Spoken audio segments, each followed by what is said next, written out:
засгийн газрын тусгай эрх төлөөлөгч гэдэг захимж гаргасан. Тэгэхээр та нарт хуучин яаж ажиллаж ирсэн?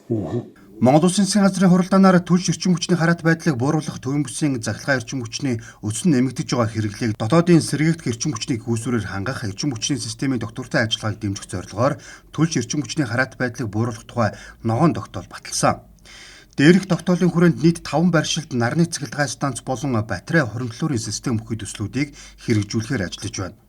Үүнд Говь Сүмбэр аймаг Сүмбэр сум 50 МВт-ийн нарны станц, 30 МВт 100 МВт-ийн батарей хуримтлуур, Дундгуй аймаг Сайн Цагаан сум 50 МВт-ийн нарны станц, 30 МВт 100 МВт-ийн батарей хуримтлуур, Булган аймаг Орхон сум 50 МВт-ийн нарны станц, 30 МВт-ийн 100 МВт батарей хуримтлуур, Хинтээ аймаг Хэрлэн сум 20 МВт-ийн нарны станц, 15 МВт 40 МВт-ийн батарей хуримтлуур, Өвөр Хангай аймаг Хар Орон сум 50 МВт-ийн нарны станц, 30 МВт 100 МВт-ийн батарей хуримтлуулрууд багтаж байгаамаа.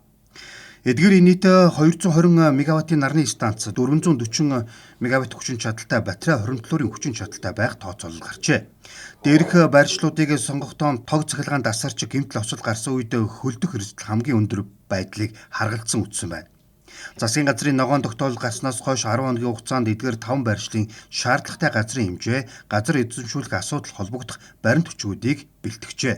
За засгийн газрын хуралдаанаар сэргийт эрчим хүчний төслийн өрсөлдөөн шонгон шалралтыг бичиг баримтад суурилаагүй төрлөөр зохион байгуулах аргачлалыг бас танилцуулж холбогд арга хэмжээнүүдийг эрчим хүчний яам авч хэрэгжүүлж байгаа. Түүнтэй холбогдуулаад нээлттэй сэргийт эрчим хүчний сонгон шалралтыг зохион байгуулахаар нэг урилга бол хөргүүлсэн. Тэгэхээр хувийн хвшлүүдийн зүгээс бол энэ төсөл төр хэрхэн хамрагдах уу гэдэг талаар бол нээлттэй асуултуудыг их асууж байгаа.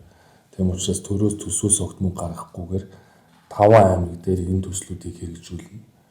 Ингээд өвөл бэлтгэх ажлуудыг хийж та салхитай улс нар салхиа ашиглая гэж зорж байгаа шүү дээ. Тэгэхээр яг өмнөх энэ сонгон шалралтаас гол ялгаатай нь бичиг баримтад суурилаагүй төрөл гэхээр техникийн нөхцөл бусад бүх бичиг баримтын эрчим хүчний яамнаас хангаж ийн гэсэн үг.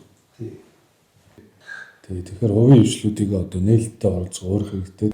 Ил тод хурдан шуурхаа зохион байгуулж, ер нь 7 сарын 1-ээс өмнө гэрээ байгуулж эхлэхгүй бол бид амжихгүй шүү дээ хугацааны хувьд. 5 аймаг дахь сэргийт эрчим хүчний бүтээн байгуулалтыг эрх өвлийн оргил ачааллаас өмнө буюу 12 дугаар сарын 1 гэхэд ашиглалтанд оруулах юм. Учир нь энэ төрлийн бүтээн байгуулалтын барилга устралтын ажил нь нүүрсний станцуудтай харьцуулахад богино хугацаа зарцуулдаг байна. Бүтээн байгуулалтын ажлыг улсын төсвөөс санхүүжүүлэхгүй үндэсний компаниуд аж ахуй нэгжүүдээ дэмжих хүрээнд засгийн газар анх удаа сэргийт эрчим хүчний салбарт өрсөлдөөнд сонгон шалгаруултыг зарлажээ. Төсөл хэрэгжүүлэх газруудын газрын асуудлыг шийдвэрлэх холболтын зэгүүдийг тодорхойлох ажлууд бол хийгдээд дуусч байна. За энэ 5 нар батарейны төсөл маань сэргээгдэх эрчим хүчний хуулийн зохицуулалтын дагуу өрсөлдөөнд сонгон шалгаруулалтаар бол хэрэгжинэ. За энэ өрсөлдөөнд сонгон шалгаруулалтаар хэрэгжинэ гэдэг нь эрчим хүчний яам буюу захиалагч талаас энэ төсөл хэрэгжүүлэх газрын байршил, төслийн хүчин чадал, жилд үйлдвэрлэх хэмжээ, энэ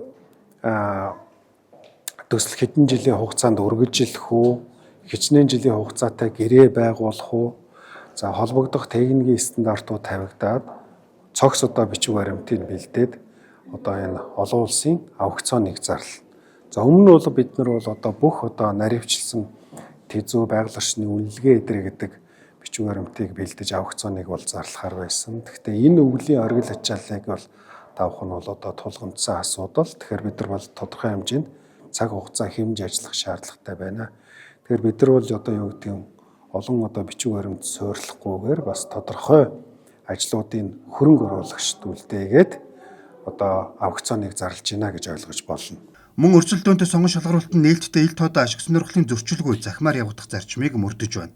Өнгөрсөн өвөл эрчим хүчний системийн оргил ачаалал 1800 МВт хүрсэн, ирэх өвөл 1950 МВт хүрэх тооцооллыг салбар яам гаргасан байна. Дээр дурдсан 5 аймагт нарны станц, батарей хуримтлуулрын систем байгуулснаар оргил ачааллын үед 135 МВт-ийн сэргээгдэх эрчим хүчийг нийлүүлэх юм а.